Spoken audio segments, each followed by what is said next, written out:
Understanding parting bash in English. Hello everyone, welcome to our channel, where we make learning English fun and easy. Today, we're going to explore the phrase, parting bash. It's a phrase you might come across in various contexts, and understanding it can add flavor to your English conversations. So, let's dive in. Parting bash is a compound phrase in English. To understand it, we need to break it down. The word parting refers to the act of saying goodbye or leaving.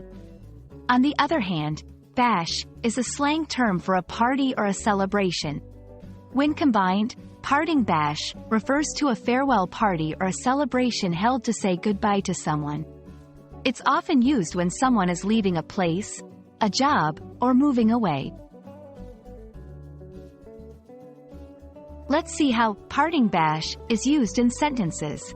1. Our office is throwing a parting bash for Jenna since she's moving to a new city.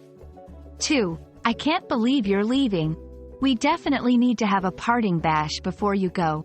These examples show how the phrase is commonly used in everyday English.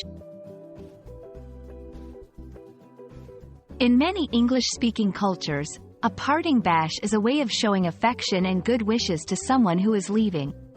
It's a gesture that signifies respect and fond memories.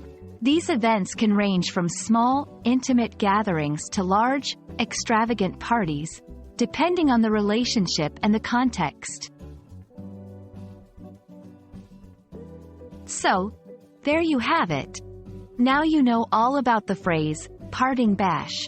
It's more than just a farewell. It's a celebration of the time spent together and the memories made.